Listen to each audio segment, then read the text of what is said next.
Hello friends, welcome to Edu India by Rohit. मैं रोहित आप सभी प्यारे दोस्तों का स्वागत करता हूं। आशा करता हूं आप सभी अच्छे होंगे। तो आज हम बात करने वाले हैं सिंधु घाटी सभ्यता के स्थलों के बारे में। ठीक है, तो आज हम जो स्थल हमारा चैप्टर है इसके माध्यम से आज हम पढ़ने वाले हैं। और यदि बात करें तो हम पहला वीडियो डाल चुके हैं यूट्यूब पर, जिसके बारे में यदि बात करें तो उसमें सिंधु घाटी सभ्यता से संबंधित जो भी बेसिक जानकारियाँ थी उसके बारे में हमने पढ़ा था। जैसे उसकी खोज के बारे में हमने पढ़ा था, और नामकरण एवं उसके कालक्रम के बारे में पढ़ा था, और उससे संबंधित जो भी उसकी विशेषताएं थी उसके बारे में भी हमने पढ़ा था।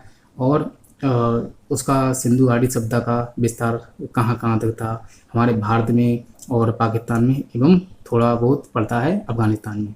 तो विस्तार के बारे में भी हमने मैप द्वारा पढ़ा था, और मैप के माध्यम से ही आज हम जो है ये मैंने मैप बनाया है, और इसके माध्यम से आज हम पढ़ेंगे। और स्थल जो भी हैं सिंधु घाटी सभ्यता के जो भी महत्वपूर्ण स्थल हैं उनके बारे में मैं आपको मैप से ही समझाने वाला हूँ। और उससे संबंधित जो भी जानकारियाँ होंगी उनको भी हम समझेंगे। और यदि हम पीछे का रिकॉल करना चाहें तो हमने पीछे क्या पढ़ा था, जो पिछली वीडियो थी उसमें जैसे जो भी विशेष जानकारियाँ थी उसको तो हमने पढ़ ही लिया था। और मैं आपको बताना चाहूँ कि सिंधु घाटी सभ्यता जो है ये विश्व की सभी प्राचीन सभ्यताओं में से एक सबसे प्राचीन सभ्यता थी। ठीक है, तो और ये सिंधु नदी के आसपास नदियों में जो है इसके स्थल प्राप्त हुए थे, जिसके कारण ही इसको सिंधु घाटी सभ्यता के नाम से जाना जाता है। और देखा जाए तो जो सिंधु घाटी सभ्यता थी इसके मात्र 3% स्थल जो हैं वो सिंधु घाटी सभ्यता के सहायक नदियों के किनारे मिलते हैं। और देखा जाए तो 17% जो स्थल थे वो सिंधु को छोड़कर एवं सिंधु एवं सरस्वती को छोड़कर अन्य नदियों के किनारे 17% स्थल मिले थे। बाकी देखा जाए तो 3% सिंधु नदी के किनारे हो गए, और 17% सिंधु एवं सरस्वती नदी के मतलब इन दोनों नदियों को छोड़ने के बाद 17% हो जाते हैं। बाकी अगर देखा जाए तो 80% जो स्थल थे वो सरस्वती नदी के किनारे ही मिले थे। तो इसलिए कभी कभार सिंधु सिंधु नदी को सिंधु घाटी सभ्यता के नाम से भी जाना जाता है, सिंधु सभ्यता के नाम से भी जानते हैं, और सिंधु सरस्वती सभ्यता के नाम से भी जाना जाता है, और इसे हड़प्पा सभ्यता के नाम से भी जाना जाता है। क्योंकि सिंधु घाटी सभ्यता में जब खुदाई हुई थी तो इसका सबसे पहला स्थल जो प्राप्त हुआ था उसे हड़प्पा के नाम से जाना जाता है। हड़प्पा, जो कि मैं आपको दिखा दूँ, जो हड़प्पा ये पाकिस्तान का पंजाब प्रांत है, इसी यहीं मतलब प्राप्त हुआ था। तो इसीलिए सिंधु घाटी सभ्यता को हड़प्पा सभ्यता के नाम से भी जाना जाता है। तो आशा करता हूँ कि ये जो बेसिक जानकारी थी उसको हमने समझा। और मैं आपको और भी बता दूँ, जैसे सिंधु घाटी सभ्यता जो थी इसको कांस्य युगीन सभ्यता के नाम से भी जानते हैं, क्योंकि यहाँ पर कांसे का सर्वाधिक प्रयोग हुआ था, इसीलिए इसे कांस्य युगीन सभ्यता के नाम से जाना जाता है। एवं इसे आद्य ऐतिहासिक सभ्यता के नाम से भी जानते हैं, क्योंकि मैंने आपको पिछली वीडियो में बताया भी था कि आद्य ऐतिहासिक सभ्यता जो होती है उसके अंतर्गत जो पुरातात्विक स्रोत होते हैं, पुरातात्विक स्रोत मिलते तो हैं लेकिन लिखित स्रोत, पुरातात्विक स्रोत भी मिलते हैं और लिखित स्रोत भी मिलते हैं, लेकिन उन जो लिखित स्रोत होते हैं उनको विद्वान पढ़ नहीं पाते हैं, इसीलिए उस सभ्यता को आद्य ऐतिहासिक सभ्यता के अंतर्गत रख दिया जाता है।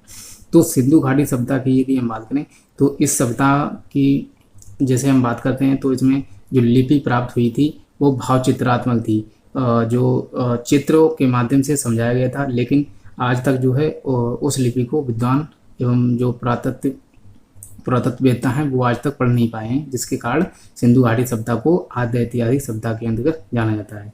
ठीक है, तो अब हम देखा जाए तो हमने बहुत सारी जानकारियाँ प्राप्त कर ली हैं। अब हम सिंधु घाटी सभ्यता के स्थलों के बारे में जानकारी प्राप्त करेंगे, कि जैसे कि पिछले भी हमने पढ़ा था कि तो उससे संबंधित जो भी आगे की जानकारियाँ हैं उसको आज हम इस वीडियो में पढ़ने वाले हैं। तो सबसे पहले मैं आपको मैप दिखा दूँ कि हमारे भारत का मैप कहाँ है, क्योंकि तब आप समझ पाएंगे। सबसे पहले मैं जो अपने भारत का मैप बना हुआ है उसको समझते हैं, क्योंकि इसके माध्यम से ही आप समझ पाएंगे। तो ये था हमारे भारत का मैप। ठीक है, मैं आपको दिखा देता हूँ।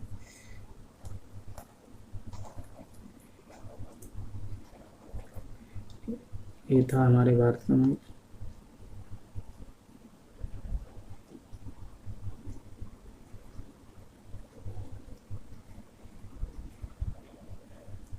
इधर का मैं छोड़ देता हूँ। और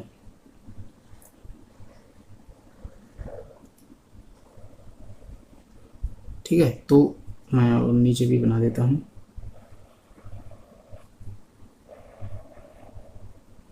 इधर जो है पूर्वोत्तर भारत पड़ जाता है, तो उधर हम छोड़ देते हैं, क्योंकि जो सिंधु घाटी सभ्यता के स्थल हैं वो इस उत्तर पश्चिम भारत में ही पड़ जाते हैं। तो ये तो हमारे भारत का मैप है। यदि हम बात करें तो ये हमारे भारत का मैप पड़ जाता है। और हमारे भारत के जो भी प्रांत हैं, यदि हम उनकी बात कर लेते हैं तो ये पंजाब पड़ता है। जैसे मैं बना के दिखा देता हूँ आपको। तो ये जो पड़ता है ये है पंजाब प्रांत, हमारे भारत का पड़ता है पंजाब प्रांत। और आगे यदि बात करें तो ये पड़ जाता है यहाँ पर हिमाचल प्रदेश और ये उत्तराखंड। जैसे कि यहाँ पर मैप से जो है मैंने आपको केवल इंडिकेट किया है, क्योंकि हिमाचल प्रदेश और उत्तराखंड से हमें स्थल प्राप्त नहीं हुए, तो उनको हम नहीं पढ़ेंगे। और यहीं पर पड़ जाता है हरियाणा। जैसे मैं बना देता हूँ यहाँ पर, तो इस प्रकार से जो है यहाँ पर हरियाणा पड़ता है। और हरियाणा के अंतर्गत जो भी स्थल हैं उनको भी आज हम पढ़ने वाले हैं।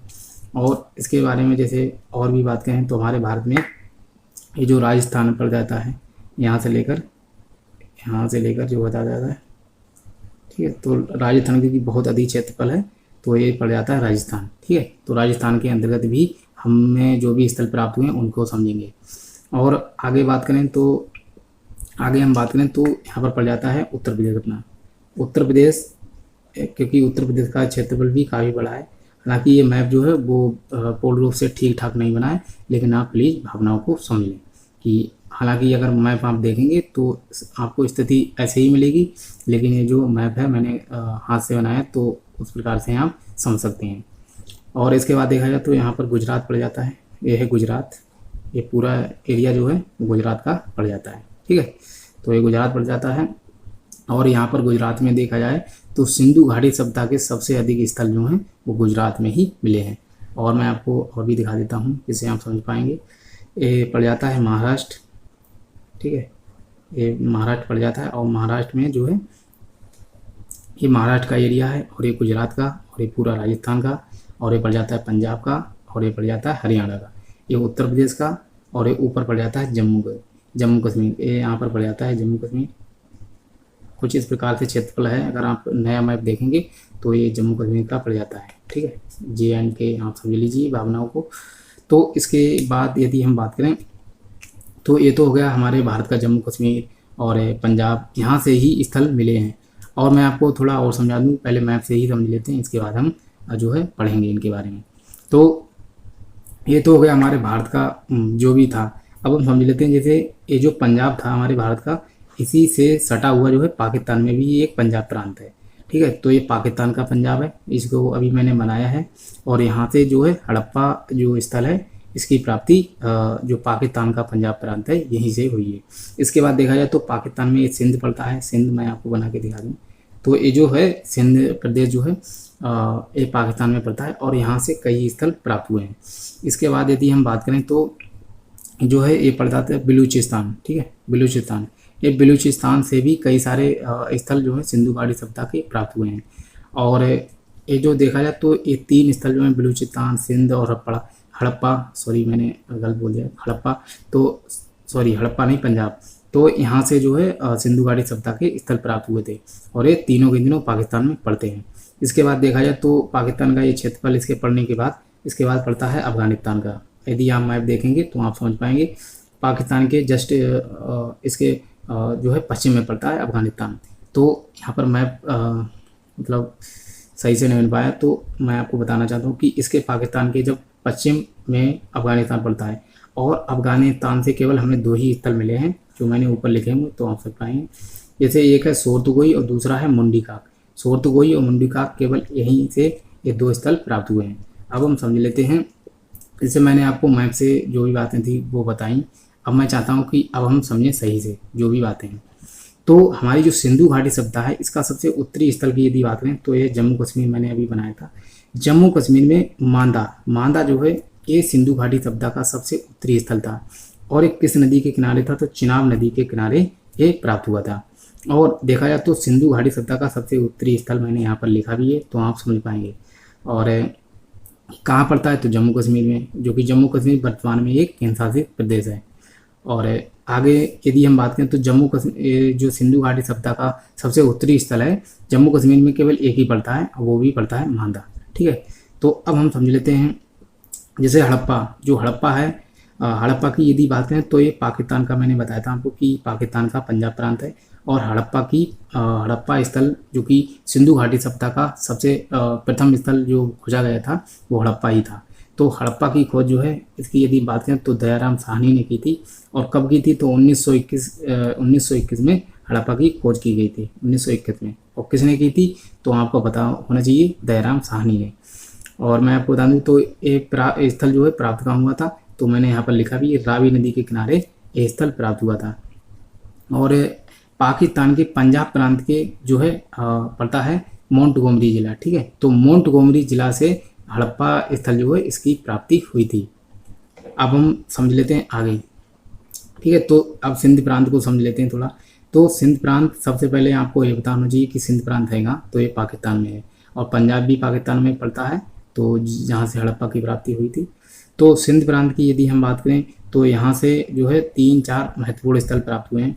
जैसे सबसे पहले मोहनजोदड़ो की यदि बात करें तो 1922 ईस्वी में जो है मोहनजोदड़ो की खोज हुई थी। और किसने की थी तो खोजकर्ता थे राखालदास बनर्जी। और यदि हम बात करें मोहनजोदड़ो और हड़प्पा, इन दोनों के जब खोज हुई थी तो इन दोनों के लोगों के नेतृत्वकर्ता कौन थे, तो उनका नाम आता है जो सर जॉन मार्शल जो थे, जॉन मार्शल, मैं यहाँ पर लिख देता हूँ जॉन मार्शल। ठीक है, जॉन मार्शल के नेतृत्व में ही हड़प्पा की खोज की थी दयाराम साहनी ने, और मोहनजोदड़ो की खोज की थी जो है राखालदास बनर्जी ने। और नेतृत्वकर्ता इन दोनों के कौन थे तो सर जॉन मार्शल जो है उनका नाम आता है। नेतृत्वकर्ता में आता है जॉन मार्शल का, और जो खोजकर्ता हैं वो पार्टिकुलरली हड़प्पा में दयाराम साहनी और मोहनजोदड़ो में राखालदास बनर्जी का नाम आता है। तो आप, आशा करता हूँ कि आप समझ पाए होंगे।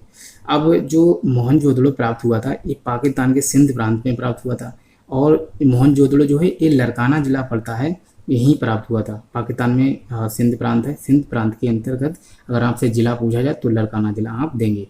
और कौन सी नदी की, तो यहाँ से आप देखते हैं कि ये मानसरोवर झील के पास निकलती हुई नदी जाती है जिसका नाम है सिंधु नदी। तो मोहनजोदड़ो जो है सिंधु नदी के किनारे प्राप्त हुआ था।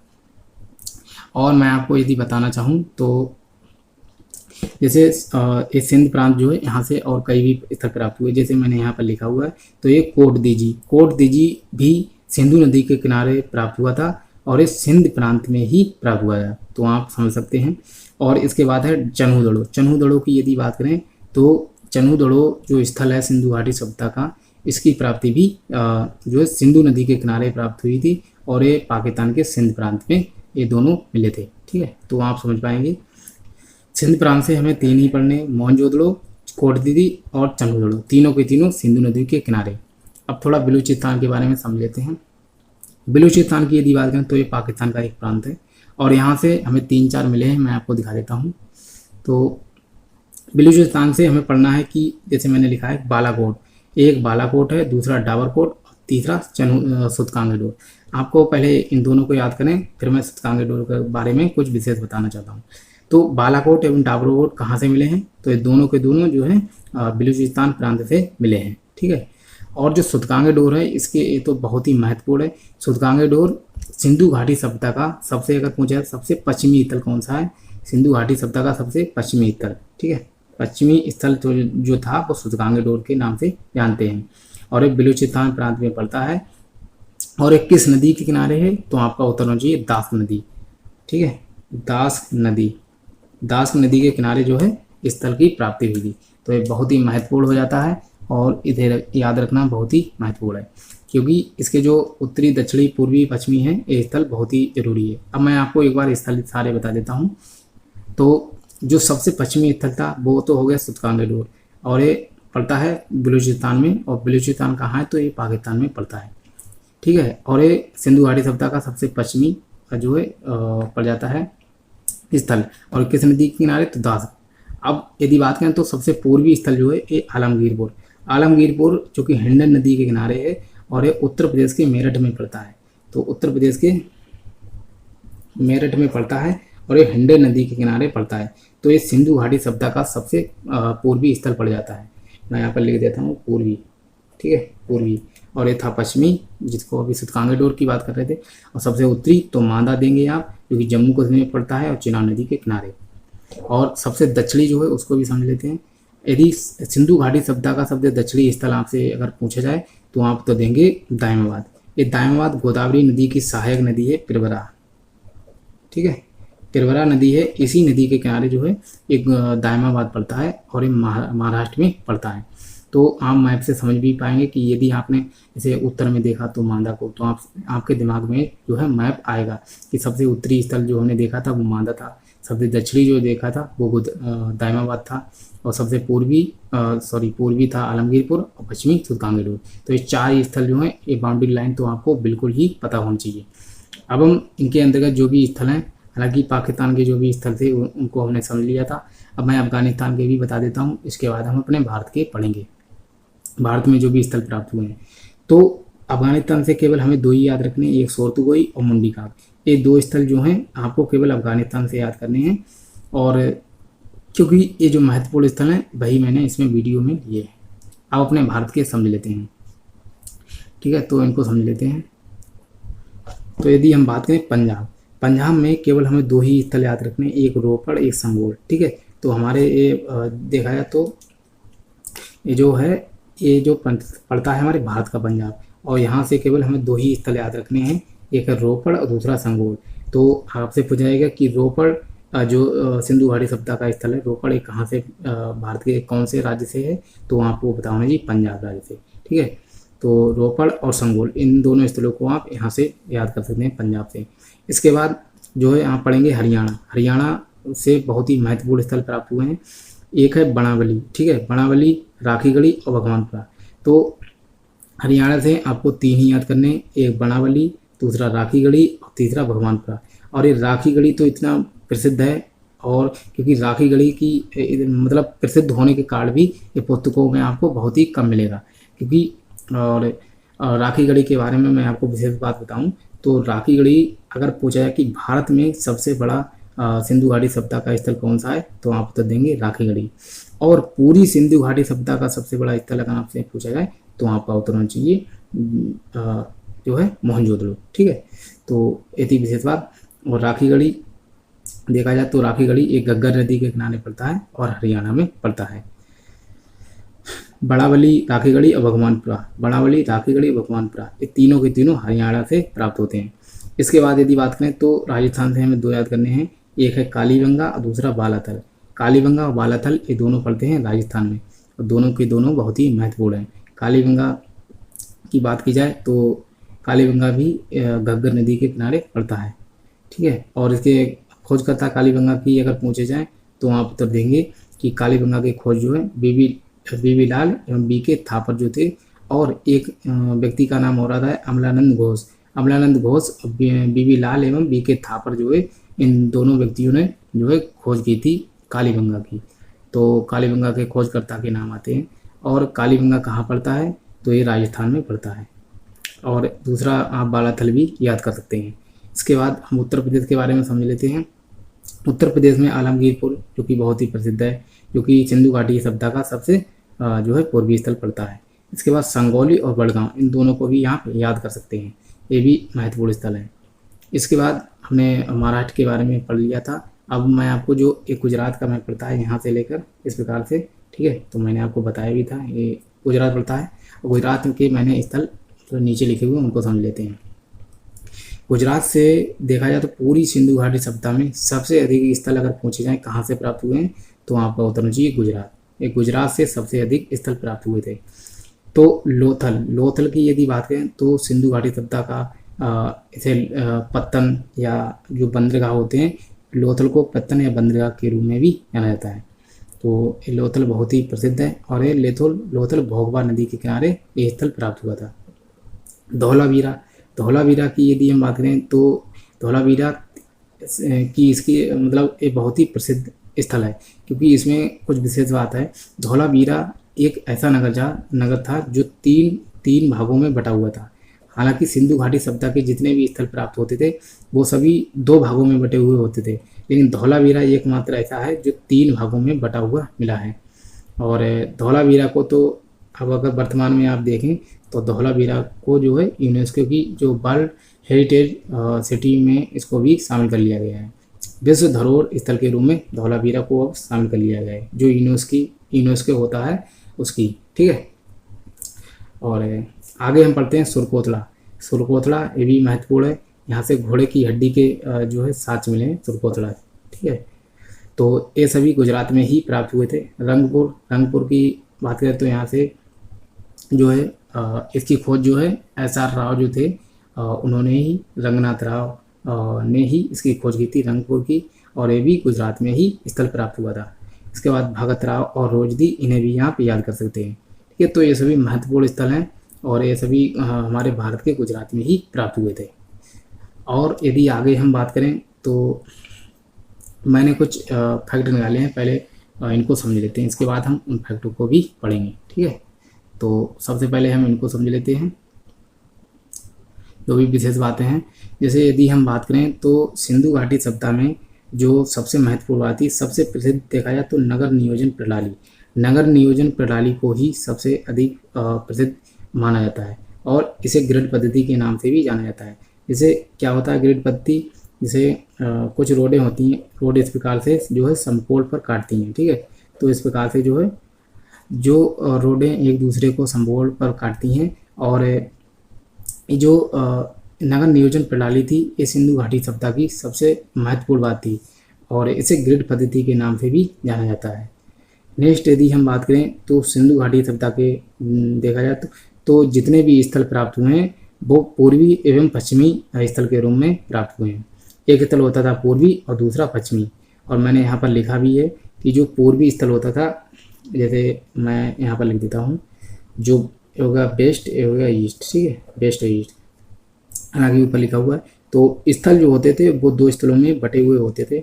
जो वेस्ट अर्थात पश्चिमी स्थल होता था ये ध्रुव से संरक्षण प्राप्त होता था इसको, और जो ईस्ट वाला होता था ये ध्रुव से संरक्षित नहीं होता था, अर्थात यहाँ पर रहते थे गरीब लोग जो होते थे वो निचले स्तर में रहते थे, और जो देखा जाए अमीर व्यक्ति जो होते थे वो जो है दुर्ग से संरक्षित जो स्थल होते हैं, मतलब नगर का जो पूर्वी पश्चिमी हिस्सा होता था वहाँ पर अमीर लोग रहते थे, ठीक है। तो हर स्थल, जितने भी स्थल प्राप्त हुए हैं वो पूर्वी और पश्चिमी स्थल में भागों में बटे हुए प्राप्त हुए हैं। तो इतना आप समझ पाए होंगे, 2 भागों में बटे हुए होते थे, और यहाँ की सबसे प्रसिद्ध जो है नगर नियोजन प्रणाली थी। नेक्स्ट यदि बात करें तो ईंटों की यदि हम बात करें तो ईंटें जो होती थी वो 4:2:1 में प्राप्त होती थी।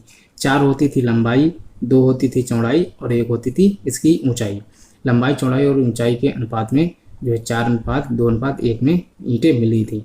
और ईंटों की अलंकृत ईंटें अगर आपसे पूछा जाए कि अलंकृत ईंटों के साक्ष्य कहाँ से मिले हैं, तो आप उत्तर देंगे कालीबंगा। कालीबंगा से अलंकृत ईंटों के साक्ष्य मिले थे।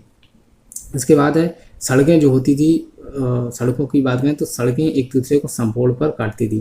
जैसे मैंने यहाँ पर जो बनाया है ये इस प्रकार से जो ईंटें होती थी वो जो सड़कें होती थी वो एक दूसरे सड़कों को समकोण पर काटती थी। तो ये भी इसकी एक प्रसिद्ध विशेषता है। और आगे यदि हम बात करें तो दरवाजे, जो सिंधु घाटी सभ्यता में जितने भी स्थल प्राप्त हुए हैं उनके जो भी दरवाजे थे वो मुख्य सड़क की ओर ना खुलकर अंदर की ओर खुलते थे। तो इसकी एक विशेष बात थी, तो इसे भी आप याद रखें।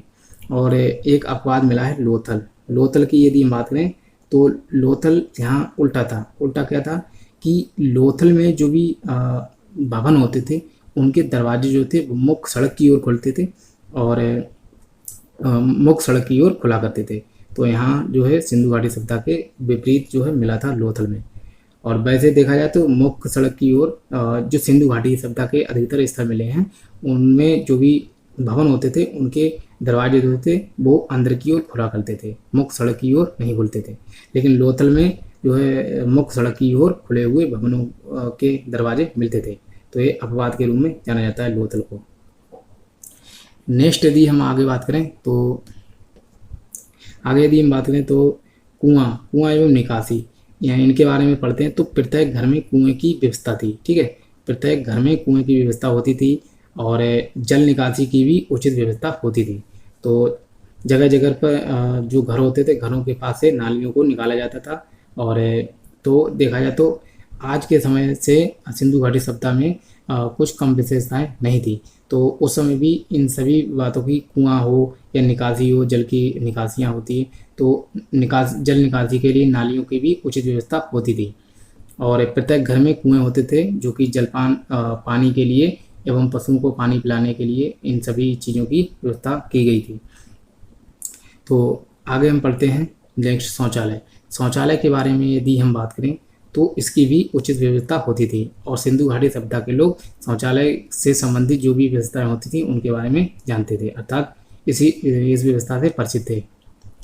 नेक्स्ट यदि हम बात करें तो जो देखा जाए सामूहिक भवन के बारे में यदि हम बात करें तो ये पूरे नगर के लिए उपयोग में लाए जाते थे। ठीक है, तो पूरे नगर के लिए उपयोग में लाए जाते थे सामूहिक भवन। जैसे अन्नागार होता है या स्नानागार। अन्नागार में अन्न भंडार किया जाता है, तो ये पूरे समाज के लिए या पूरे गांव के लिए जो है अन्नागार से अन्न दिया जाता था। और स्नानागार की यदि हम बात करें तो स्नानागार में मैं आपको दिखा देता हूँ। स्नानागार में क्या था कि ये जो बड़े बड़े स्नानागार प्राप्त हुए हैं, तो स्नानागार जो सबसे विशाल स्नानागार है वो मोहनजोदड़ो से प्राप्त हुआ था।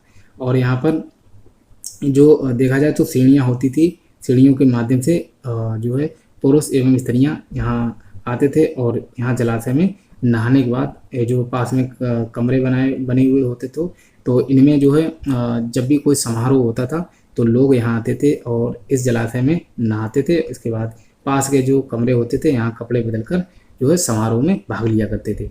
तो ये पूरे स्नानागार देखा जाए तो बहुत ही वहाँ पर उचित व्यवस्था की गई थी स्नानागार की। तो ये जो है स्रोतों के माध्यम से इसका पता लगा है। और विशाल अन्नागार, तो देखा जाए तो हड़प्पा से विशाल अन्नागार की प्राप्ति हुई थी।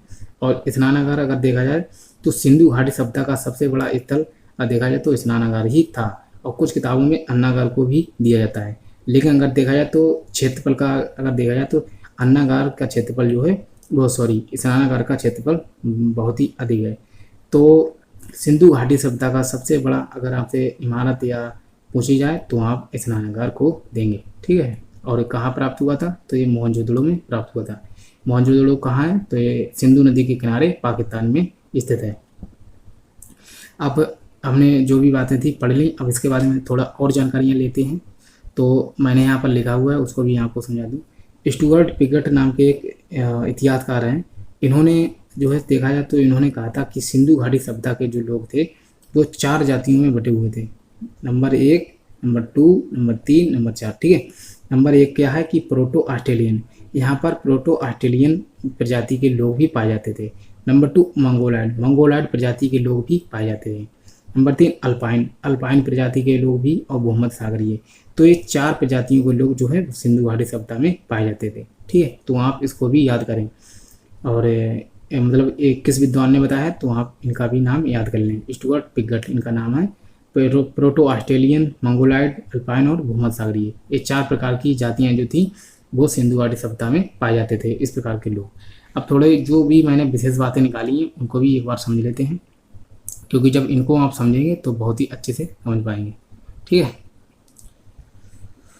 तो मैं आपको दिखा देता हूँ। यदि हम बात करें तो जो सिंधु घाटी सभ्यता है इसकी 4-5 मैंने विशेष पॉइंट निकाले हैं। तो सिंधु घाटी सभ्यता का सबसे बड़ा नगर आपसे पूछा जाए तो आप उत्तर देंगे मोहनजोदड़ो। पूरी सिंधु घाटी सभ्यता का सबसे बड़ा नगर मोहनजोदड़ो को ही जाना जाता है। और ये कहाँ है तो ये पाकिस्तान के सिंध प्रांत में सिंधु नदी के किनारे मिलता है। और नेक्स्ट है वर्तमान में, अगर पूछा कि वर्तमान में भारत में सबसे बड़ा, अगर अपने केवल भारत की बात की जाए, जो भी स्थल भारत में प्राप्त हुए हैं उनकी बात हो रही है, तो वर्तमान में भारत में सबसे बड़ा नगर कौन है तो राखीगढ़ी। और राखीगढ़ी कहाँ है तो ये हरियाणा में पड़ता है। हालांकि ऊपर भी हमने बात की थी पहले, तो राखीगढ़ी हरियाणा में पड़ता है और एक घग्गर नदी के किनारे मिला था। नेक्स्ट यदि हम बात करें तो सिंधु घाटी सभ्यता का जो 3 भागों में बटा हुआ नगर था ये था धौलावीरा। और धौलावीरा की यदि बात करें तो ये बहुत ही प्रसिद्ध था। और ये कहाँ मिलता है तो गुजरात में ये मिलता है। ठीक है, धौलावीरा का अर्थ होता है सफ़ेद कुआं, तो आप इसे भी याद कर सकते हैं। और वर्तमान में धौलावीरा को जो है जो विश्व धरोहर सूची होती है यूनेस्को की, तो यूनेस्को के बारे में शायद आप जानते होंगे। तो यूनेस्को, इसका मुख्यालय है पेरिस में, फ्रांस के पेरिस में इसका मुख्यालय है। और मतलब यूनेस्को जो है वो एक संस्था है, तो उसकी विश्व धरोहर जो सूची है उसमें धौलावीरा को शामिल कर लिया गया है। अब नेक्स्ट यदि हमारा प्रश्न देखें तो सबसे अधिक स्थल कहाँ से मिले, मैंने यहाँ पर लिखा है कि सबसे अधिक स्थल मिले हैं तो गुजरात से सबसे अधिक स्थल प्राप्त हुए हैं। तो ये 4 बातों को आप भी याद कर लें। और आशा करता हूँ कि हमने जो भी इस वीडियो में पढ़ा था वो आप समझ पाए होंगे। और ठीक है, तो जो भी बातें थी आप समझ पाए होंगे। और इस वीडियो को आप 2-3 बार देखें, जिससे कि जो भी बातें हैं वो आपको, जब बार बार आप 2-3 बार किसी भी वीडियो को देखते हैं तो आपको सारी बातें जो है याद आने लगेंगी।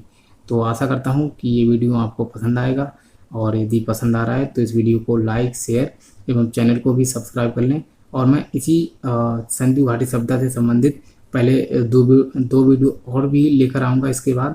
ठीक है, तो 4 वीडियो में हम इस चैप्टर को समाप्त करेंगे।